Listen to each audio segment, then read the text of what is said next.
Naval Punjabi TV देख रहे हैं आप। मैं हूं आपके साथ वर्षा पंवर, लेकर हाजिर हूं बुलेटिन हमारा हरियाणा। सबसे पहले नजर डालेंगे आज की मुख्य हेडलाइंस पर। हरियाणा के सीएम नायब सिंह सैनी ने सिरसा का किया दौरा। सीएम ने गुरुद्वारा श्री चिल्ला साहिब में की अरदास। सरकार ने गुरुद्वारा साहिब के नाम की जमीन। सीएम ने तारा बाबा कुटिया में भी टेका माथा।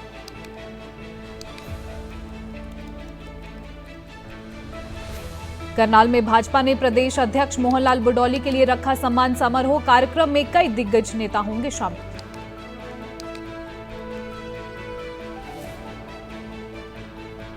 करनाल में आम आदमी पार्टी की बदलाव जनसभा में सांसद संजय सिंह रहेंगे मौजूद। जनता के सामने रखेंगे आम आदमी पार्टी की 5 गारंटियां।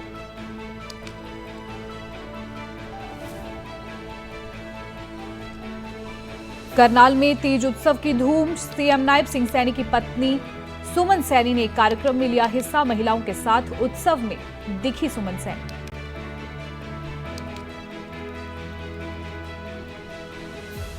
रेवाड़ी में वंदना पोपली बनी भाजपा की जिला अध्यक्ष। केंद्रीय राज्य मंत्री राव इंद्रजीत सिंह कार्यक्रम में रहे मौजूद। वंदना पोपली को भाजपा की जिला अध्यक्ष बनने पर दी बधाई।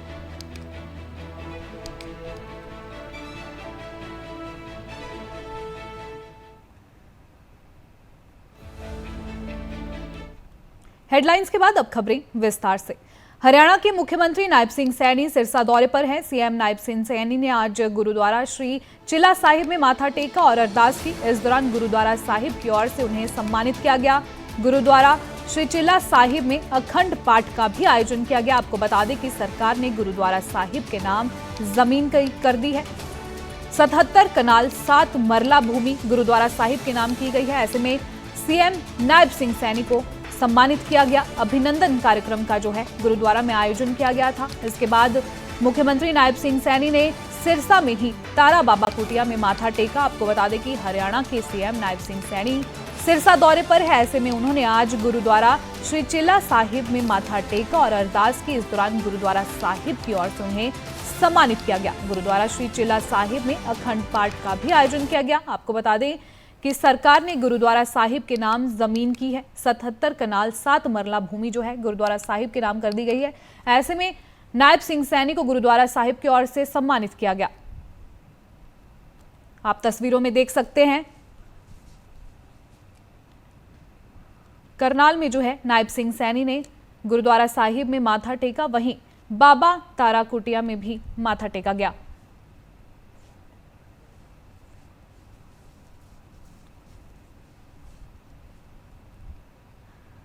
आपको बता दें कि लोकसभा की कार्यवाही लगातार जारी है। हंगामे का कारण जो है कार्यवाही को स्थगित कर दिया गया। वहीं विपक्षी सांसद प्रधानमंत्री को सदन में बुलाने के लिए नारेबाजी कर रहे थे। सदन के मानसून सत्र का आज 8वां दिन है।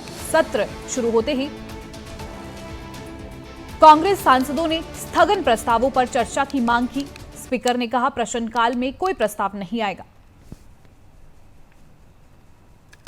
फिर तीसरा किरदार आईजी पूर्व प्रधानमंत्री, चौथा RG1 उस समय के प्रधानमंत्री, 5वां SG, 6वां RG2 और 7वां आप सब जानते ही हैं। आप समझदार हैं, समझ गए होंगे। सर पहले चक्रव्यूह ने देश को विभाजन कराया। पहले चक्रव्यूह ने देश का विभाजन करवाया और दूसरे जो NG उन्होंने देश को कश्मीर की समस्या दी और चीनियों को भारत की भूमि सौगात में दी। चीनियों को भारत भूमि सौगात में दी। सर तीसरे चक्रव्यूह आईजी ने, पूर्व प्रधानमंत्री आईजी ने देश को आपातकाल दी, इमरजेंसी दी और पंजाब में अशांति दी।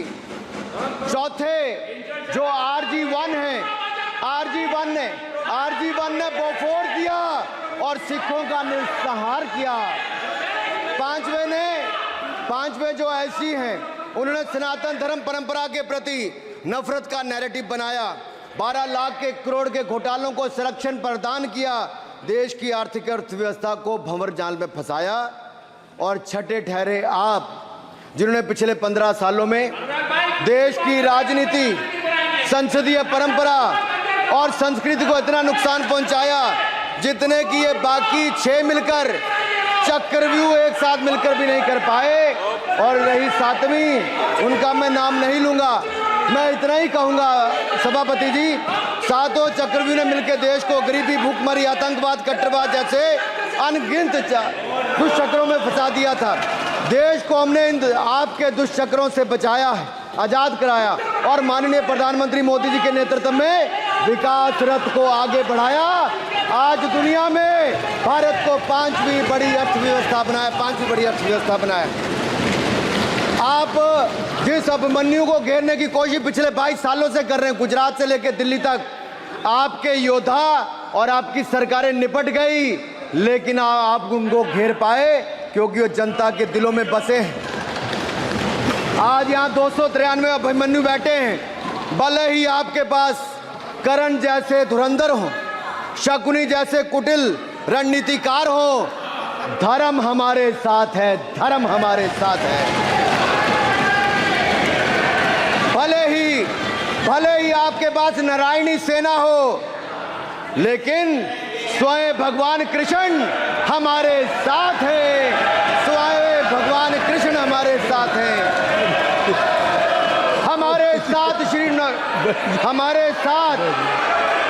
हमारे साथ श्री रघुनाथ तो किस बात की चिंता शरण में दिखाया।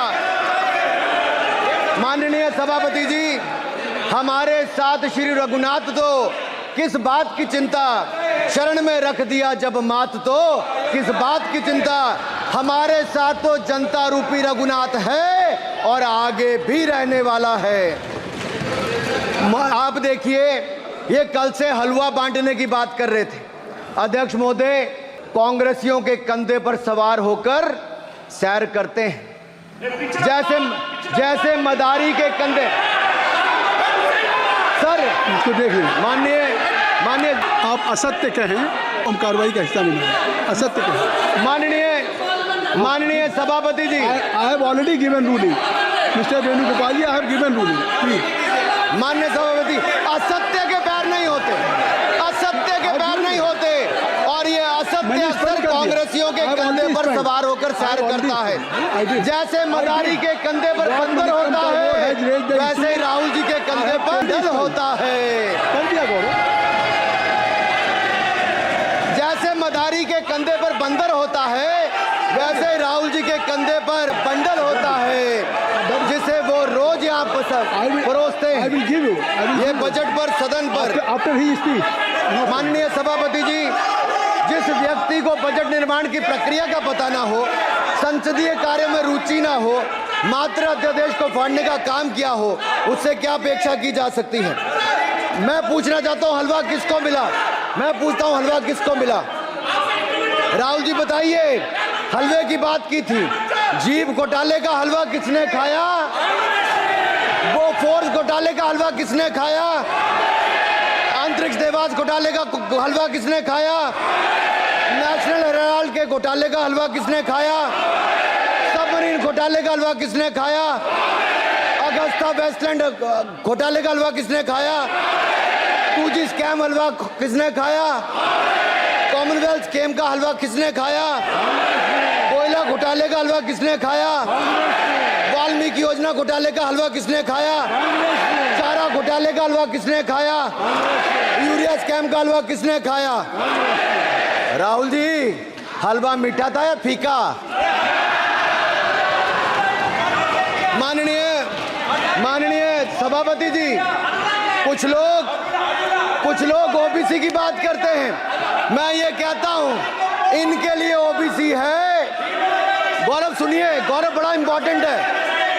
आप kindly address to the chair. माननीय सर, इनके लिए ओबीसी का मतलब है only for brother in law commission, only for brother in law commission. और only for brother in law commission के लिए काम करने वाली पार्टी अदर बैकवर्ड कास्ट की बात करती है, तो आर्मी को भी पंखे के साथ लटकर आत्महत्या कर लेनी चाहिए। मतलब जिस पार्टी ने अपने पार्टी के अध्यक्ष जो एक पिछड़े वंचित समाज से आते थे, उनको धोती से खींचकर पार्टी से बाहर निकाल दिया हो, उसके क्या चाहते हैं हमें ज्ञान बांट रहे? अरे साहब, इनको पहले तो एलओपी का मतलब समझना पड़ेगा। ये लीडर ऑफ प्रोपेगेंडा नहीं, लीडर ऑफ ऑपोजिशन है। इसका मतलब लीडर ऑफ ऑपोजिशन है। On behalf of Sir, ये leader- kindly listen me. माननीय अध्यक्ष जी, आप माननीय अध्यक्ष जी, मैं जवाब आपको दे रहा हूँ। माननीय सभापति जी, माननीय मंत्री जी, एक मिनट चुप सुनिए। माननीय गौरव जी, आप या माननीय सदस्य जो कह रहे हैं, मैं समझता हूं कि माननीय राहुल जी एलओपी उन्होंने भी बात कही सरकार पे या सरकार के मंत्रियों के लिए नाम लिया, तो उसका जवाब अगर वो दे रहे हैं, अनपार्लियामेंट्री वर्ड जो होगा उसको मैं स्पंज करता हूँ। मैं अनपार्लियामेंट्री अनुराग ठाकुर जी। सर, माननीय अध्यक्ष जी, माननीय सभापति जी, आप देखिए, मैं इतना ही कहना चाहता हूं कि अब बंद कर दें, क्योंकि एलओपी का मतलब लीडर ऑफ प्रोपेगेंडा नहीं, लीडर ऑफ ऑपोजिशन होता है। अब संधि है, ठीक है, असत्य, निराधार। जी सर, जी, उसके ठीक है, निराधार है सर। ओबीसी की बात, जनगणना की बात बहुत की जाती है। माननीय सभापति जी, जिसकी जात का पता नहीं वो गणना की बात करता है।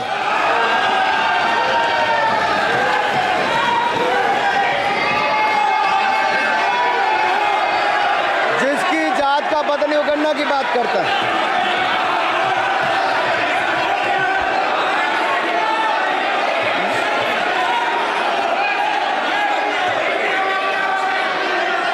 माननीय सभापति जी,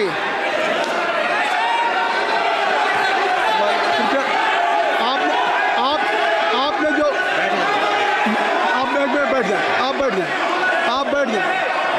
आप बैठ जाएं। माननीय अखिलेश जी, आपने जो बात उठाई है मैं उसको दिखवा लूँगा। मैं आपकी बात को ले रहा हूँ। उन्होंने जो बात कही है, आप जो विरोध कर रहे हैं, मैं उसको दिखवा लूँगा। आपने जो बात कही उसको मैं दिखवा लूँगा। अनुराग जी, माननीय सभापति जी, कृपया आप लोग बैठ जाएं। आप बैठ जाएं। अच्छा, आप बैठ जाएं। ठीक है। गौरव जी,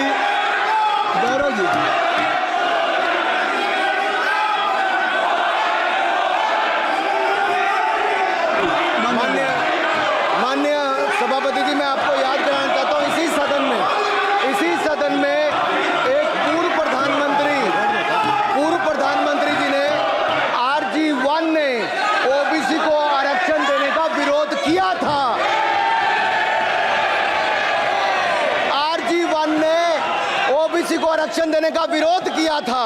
एक मिनट माननीय मंत्री जी, एक मिनट। लीडर ऑफ अपोजिशन बोलना चाहते हैं, आप लोग बैठ जाएं।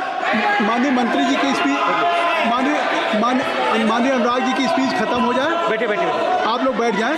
मैं आपको सर, उन्होंने मुझे इंसल्ट किया, मुझे बोलने दीजिए। उनकी बात खत्म हो जाए। सर, उन्होंने इंसल्ट किया मुझे। उसके बाद मैं आपको अवसर दूंगा। नहीं सर, नहीं, उनके बाद अवसर दूंगा। आपको अवसर दूंगा। बैठ जाएं, आप बैठ जाएं, अवसर दूंगा। उनकी स्पीच खत्म हो जाए। प्लीज आप बैठ जाओ। अनुराग जी, कल किस को इंसल्ट कर रहे थे? आपको अवसर दूंगा। अच्छा, एक मिनट बैठ जाए। आप बैठ जाए। सर, मैं क्लैरिटी कर दूं। सर, मैंने कहा एक मिनट बैठ जाए। आप सर, एक मिनट बैठ जाए। आप सब लोग बैठ जाए। अच्छा, आप सब लोग बैठ जाए। चल, अब लीडर ऑफ अपोजिशन को मैं बुला रहा हूँ। अब ये पर is it fair if I am allowed to your leader of opposition? Is it fair? मैं फिर मैं उनको बुला लूँगा। नहीं तो मैं आपको बुला रहा हूँ, तो पहले बैठ जाएं। पहले लोग बैठ जाएं। पहले बैठाइए सर। सब लोग बैठ जाएं। पहले सब लोग बैठ जाएं, तब मैं आपको अलाउ करूँ। सब बैठ जाए, मैं आपको अलाउ करूँ। मैं आपको अलाउ करूँगा, सब बैठ जाएं। मैं अलाउ करूँगा। आप मेरी बात सुन नहीं पा रहे। मैं आपको अलाउ करूँगा, पहले सब बैठ जाए। हाउस इन ऑर्डर होगा। गौरव जी, आप भी बैठ जाएं। मैं लीडर ऑफ अपोजिशन को अलाउ कर दे रहा हूँ। अगर आप ये कह रहे हैं कि हमें इंसल्ट किया गया, मैं बिल्कुल आपको अलाउ कर रहा हूँ। सर दीजिए सर, बोलने दीजिए सर। मैं आपको बोलने दीजिए सर। ऐसा नहीं सर, बोलने दीजिए सर। मैं आपका नाम तो लूँ। राहुल गांधी जी। स्पीकर सर, देखिए, जितना मेरा आप लोग इंसल्ट करना चाहते हैं आप खुशी से करिए, आप रोज करिए, मगर एक बात मत भूलिए, जाति जनगणना को हम यहां पास करके दिखाएंगे। धन्यवाद। जितना इंसल्ट करना है करिए, मैं खुशी से लूंगा। अरे तो अपनी जाति भी लिखनी पड़ेगी उसमें। आप चुप रहें। श्री अनुराग ठाकुर जी, हमने समय दे दिया, अब आप बैठे। ये तरीका नहीं है, नहीं ये तरीका है। आपको हमने टाइम दे दिया, आप बैठ चुके हैं, आप बैठ चुके हैं। नहीं, आप बैठ चुके। श्री अनुराग ठाकुर जी, सर मुझे लगता था कि इनको भाषण देने से पहले पर्ची आती होगी, हमने आप लेकिन हर बार इंटरवेंशन के लिए पर्ची आती है अपने बलबूते पर।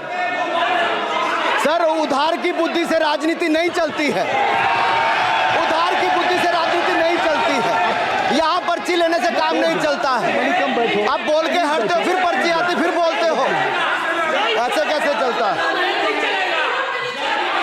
माननीय अध्यक्ष जी, माननीय सभापति जी, एक minute. I am not yielding sir, I am not yielding sir. बिठा के आपको बिठाया, बोला है, अब मैं नहीं करूँगा। मैंने आपको अनुराग ठाकुर जी को बिठा के आपको मैंने समय दिया, तो अब अनुराग ठाकुर जी बोलेंगे। सर मैं इतना ही कहूंगा, उधार की बुद्धि से राजनीति नहीं चलती है। आजकल कुछ लोगों पर जातिगत जनगणना का भूत सवार है सर, लेकिन मैं इतना कहूंगा सर मैंने क्या कहा था सर माननीय सभापति जी, मैं गंभीर बात कर रहा हूं, ये नहीं सुन रहे। मैंने कहा था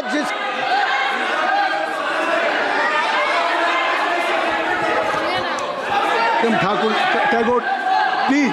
माननीय सभापति जी, I have already given an opportunity to Rahul Gandhi ji. Rahul Gandhi ji अपनी उन्होंने एक्सप्रेस हिज फीलिंग जो उनको था। नहीं, आप बेल से बाहर आ जाए, कृपया आप बेल से आ जाएं, फिर मैं उनको फिर समय दे दूंगा। जी सर मैंने कहा था कि जिसको जात का पता नहीं वो गणना की बात करता है। मैंने नाम किसी का नहीं लिया था सर, नाम तो किसी का नहीं लिया था, नाम किसी का नहीं लिया था, लेकिन जवाब देने कौन खड़े हो गए? सर मैं कहना चाहता हूं माननीय सभापति जी, अगर आप देखेंगे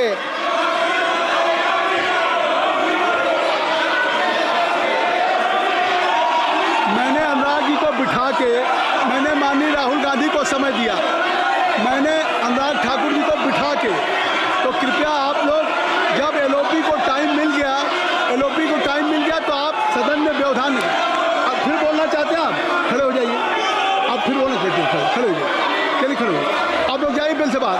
LOP please, LOP I am giving, तो आप बिल से तो जाइए। सर स्पीकर सर, अगर मैं आपके एलओपी को टाइम दे रहा हूं तो आप ये क्या मतलब?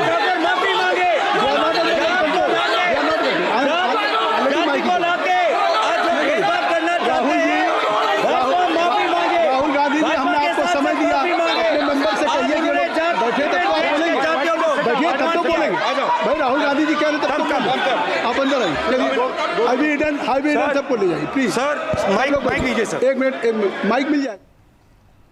आपको बता दें, लोकसभा सदन की कार्रवाई जारी है, वहीं विपक्ष द्वारा जो है लगातार सत्ता पक्ष को जो है घेरा जा रहा है। अब रुक करेंगे करनाल में भाजपा का सम्मान समारोह, प्रदेश अध्यक्ष मोहनलाल बडौली के लिए जो है ये कार्यक्रम रखा गया है। वहीं विधानसभा चुनावों को लेकर भी इसमें चर्चा की जा सकती है। आपको बता दें, आज करनाल में जो है भाजपा की ओर से भाजपा प्रदेश अध्यक्ष मोहनलाल बडौली के लिए कार्यक्रम का आयोजन किया जा रहा है। आपको बता दें, इस कार्यक्रम के बाद विधानसभा चुनावों को लेकर भी बैठक की जा सकती है। आगामी विधानसभा चुनावों को लेकर जो है प्रदेश अध्यक्ष कार्यकर्ताओं को चुनावी टिप्स दे सकते हैं। करनाल में भाजपा की ओर से जो है ये कार्यक्रम रखा गया है, जिसमें प्रदेश अध्यक्ष मोहनलाल बडौली शिरकत करेंगे। उनके प्रदेश अध्यक्ष बनने को लेकर जो है ये कार्यक्रम, सम्मान कार्यक्रम जो है उनके लिए रखा गया है। वहीं इसके बाद जो है विधानसभा चुनावों को लेकर भी बैठक की जा सकती है और कार्यकर्ताओं को चुनावी टिप्स भी दिए जा सकते हैं।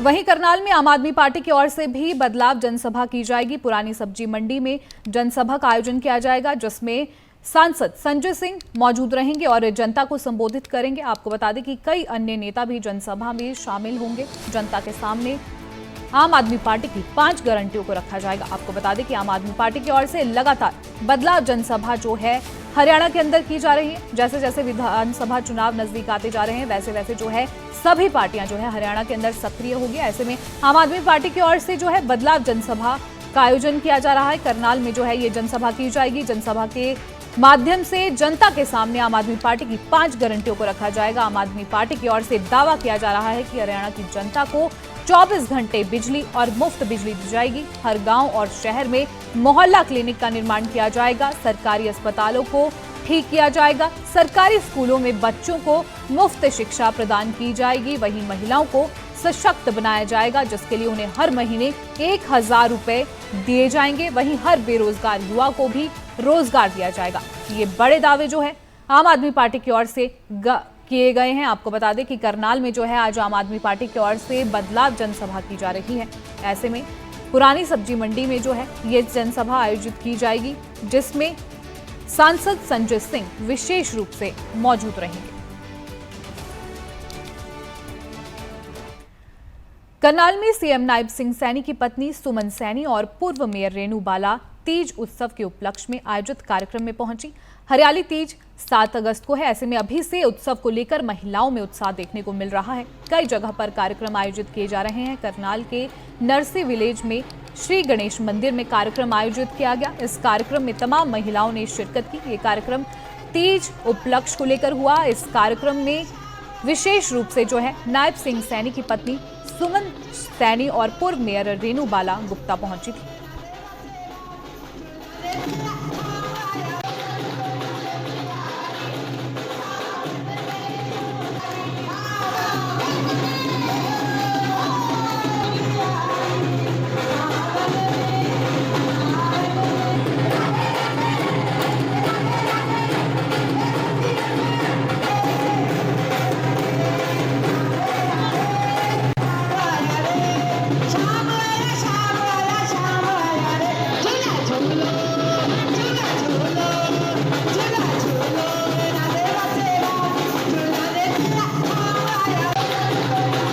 आज नरसी विलेज में तीज के प्रोग्राम का कार्यक्रम था। आज आना बड़ी खुशी मिली, अपनी सखियों के बीच में आना हुआ। जैसा कि सावन का महीना चल रहा है, हमारे यहाँ एक प्रथा है कि सावन के महीने के अंदर सास बहू इकट्ठे नहीं रहती। जिनकी नई नई शादी होती है वो अपने मायके आती है और सावन के महीने में बड़े हर्ष उल्लास के साथ त्योहार मनाती है अपनी सखियों के साथ। और ये वो त्योहार है जहाँ ससुराल से गोतली आती है, नहीं हर त्योहार के अंदर भाई गोतली लेके जाता है। तो साज श्रृंगार का सारा सामान लेके वो अपनी सखियों के साथ झूला झूलती है और सावन के गीत गाती है। और सावन का महीना तो है ही बड़ा ज़बरदस्त है कि हर किसी का मन झूमता है, बारिश होती है। आपकी बहुत बहुत बधाई और बहुत बहुत शुभकामनाएं। सावन में जहाँ हम देखते हैं चारों तरफ हरी भरी प्रकृति अपनी यौवन पे है। हमारे भगवान शिव ने ऐसा समय जब पार्वती जी ने उनको साध्य के तपस्या से पाया, तो ऐसा समय जब आप देखेंगे कि चारों तरफ हरियाली, एक निखार, एक यौवन है, एक प्रकृति में जान है। कहीं ना कहीं ये संदेश है कि जीवन है प्रकृति से ही है। और ये हरियाली तीज का अवसर विशेष तौर पे सुहागिनों के लिए मनाया जाता है। पेरिस ओलंपिक 2024 में रोहतक के गांव मायना निवासी बॉक्सर अमित पंघाल अपना पहला मुकाबला हार गए। मंगलवार शाम को अंडर 16 मुकाबले में अमित पंघाल ने अच्छा खेल दिखाया, लेकिन हार का सामना करना पड़ा। इसी के साथ अमित पंघाल ओलंपिक से भी बाहर हो गए। ऐसे में समर्थक और परिजन मायूस हो गए हैं।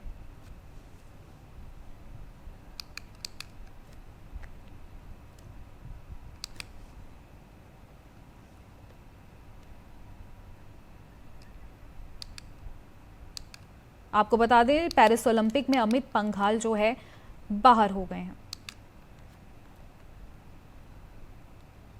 भारतीय जनता पार्टी की ओर से वंदना पोपली को रेवाड़ी की जिला अध्यक्ष नियुक्त किए जाने पर सभी कार्यकर्ताओं में खुशी की लहर है। रेवाड़ी में बीजेपी कार्यालय में कार्यभार ग्रहण समारोह का आयोजन किया गया। कार्यक्रम में केंद्रीय राज्य मंत्री राव इंद्रजीत बतौर मुख्य अतिथि पहुंचे और नव नियुक्त जिला अध्यक्ष वंदना पोपली को कुर्सी पर बिठाकर और मिठाई खिलाकर पदभार ग्रहण करवाया।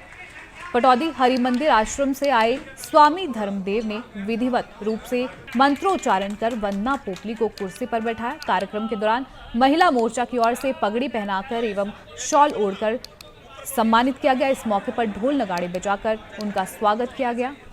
आपको बता दें वंदना पोपली को रेवाड़ी की भाजपा की जिलाध्यक्ष बनाया गया है। में आई तो रेवाड़ी को मैंने बढ़ते हुए देखा, लेकिन लगा अभी और आवश्यकता है। और जब भारतीय जनता पार्टी को देखा और मेरे नेताओं को देखा, नरेंद्र मोदी जी को देखा और यहाँ पर राव साहब को देखा कि किस प्रकार से वो क्षेत्र के विकास का काम कर रहे हैं, मनोहर लाल खट्टर जी को देखा, नायक जी को देखा, तो मुझे लगा कि यही समय है जो यहाँ पर काम करने की आवश्यकता है। और पार्टी ने भी मुझे पूरा सम्मान दिया, पहले प्रवक्ता बनाया और अब जिला अध्यक्ष का दायित्व सौंपा है। मैं यही कहना चाहती हूँ कि मैं उसमें अपनी तरफ से कोई कसर नहीं छोड़ूंगी। मैं ये भी कहना चाहूंगी कि हम जिस डायरेक्शन में जा रहे हैं, हमने जिस प्रकार से पिछले 10 सालों में काम किया है, हमने नींव खड़ी कर दी है। अब जरूरत। इस बुलेटिन में इतना ही। मुझे दीजिए आज्ञा। नमस्कार।